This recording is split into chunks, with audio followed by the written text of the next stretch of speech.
Hey guys, welcome to episode 18 of the Great Memaw Table Build. I left you last episode on 17 where I had finished gluing back together the center mosaic and was about to take it out of the jig. So obviously I've done that. The table is a table again. Still a pretty significant thing to do. But before I get into that, let me show you the last couple of days. Like I said, I took the mosaic out of the jig. So let me run a little bit of footage about that where I talk about how it looks, and then I'll come back.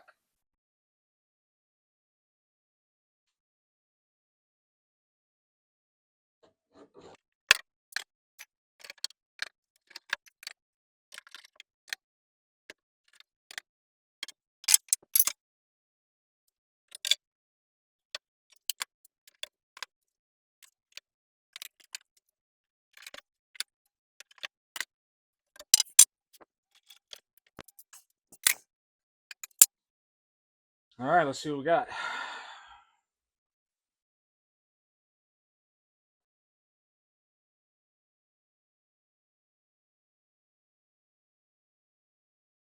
a lot better than it was. Wouldn't call it fantastic. We'll see. This is the top. So let's see what the bottom looks like.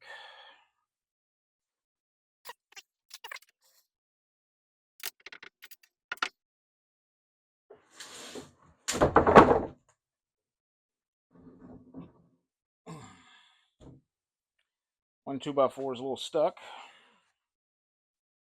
Not anymore.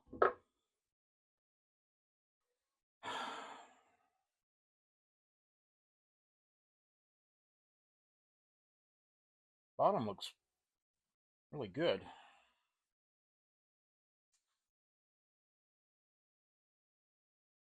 So this was the crack. This 2x4 out of the way. Maybe you can see better. See the bottom? Yeah, you can see the bottom. So it's solid. It's back in one piece. But I did notice as I was breaking the glue, I was picking up that side, it bows very easily.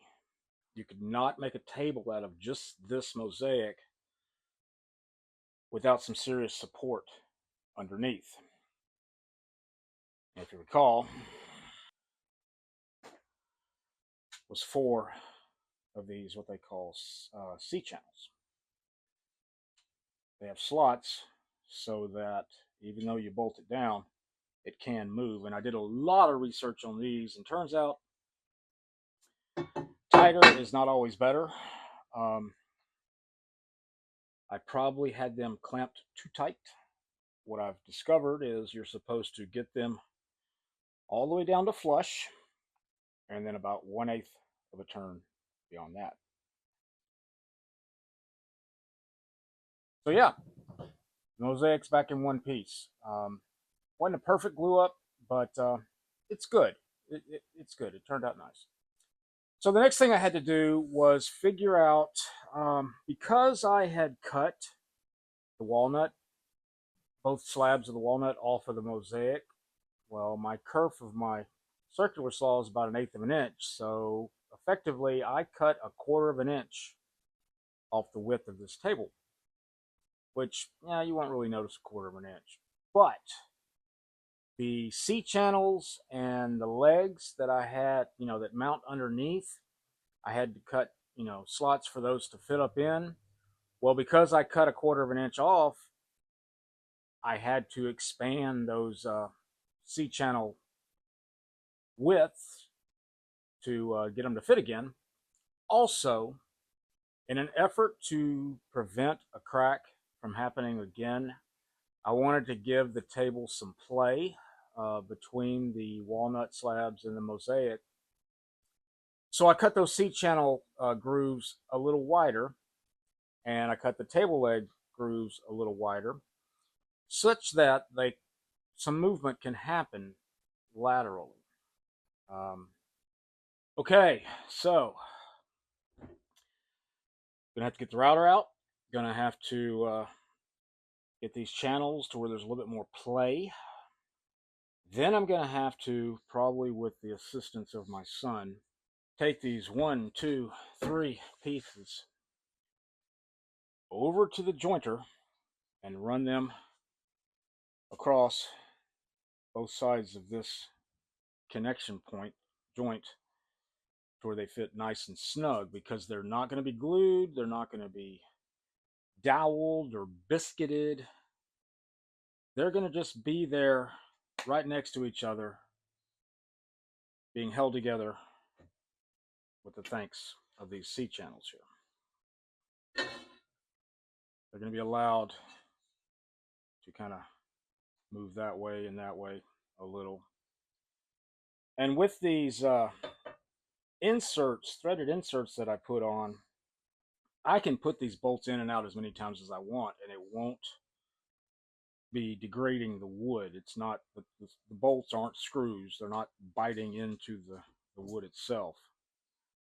So my thinking there is, as the years progress, if things shift a little bit, just get out your hex key and snug it back up. So I did that. I got them all back together, flipped it back over, and here it is now. So what do I need to do moving forward? Let me reorient the camera. I want to show you the elephant in the room that I'm going to have to address.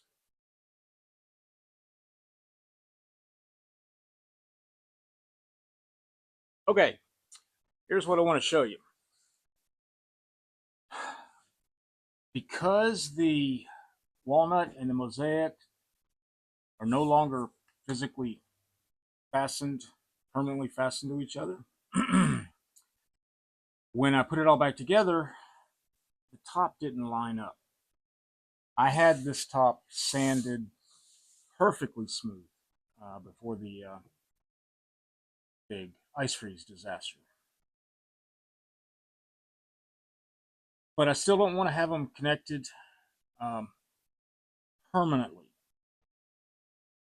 So what I'm going to do to alleviate this is I am going to come back with some dowel joinery. Let me show you what I mean.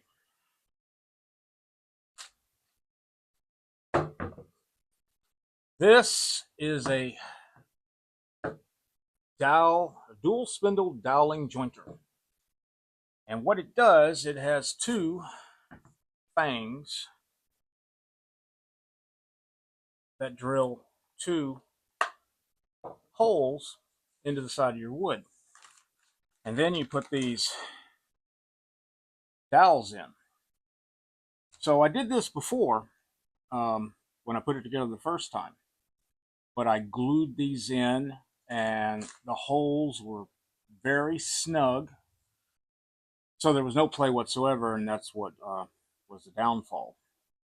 So this time, I'm going to make them snug on the walnut side, but on the mosaic side, I'm going to give it kind of an oval shape rather than a round, so the dowels or the mosaic can move on those dowels, end to end.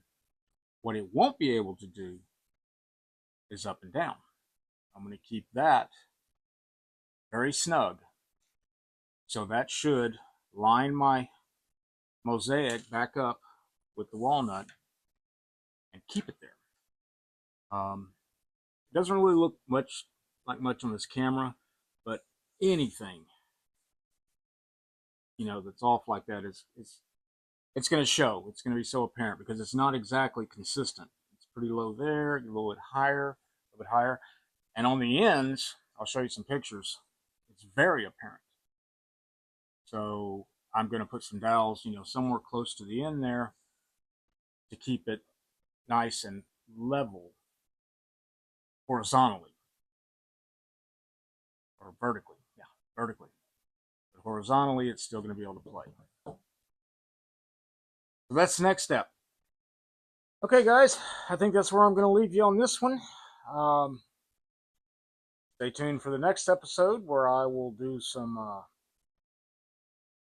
straightening of this, the lines between the walnut and the mosaic, to try to get them to fit a little snugger. And I will be inserting those dowels with my dowel jointer. Try to get the top all nice and flush, and if that works, it's on to fill in the cracks. And after that, a little bit of sanding. We're going to do the round over on the new bit that I've had for a few weeks now. I've been dying to actually use it. So you'll see that hopefully in next episode. After that, we might be on to doing some finishing, getting this bad boy out of here. Stay tuned for the next one. We'll see you later.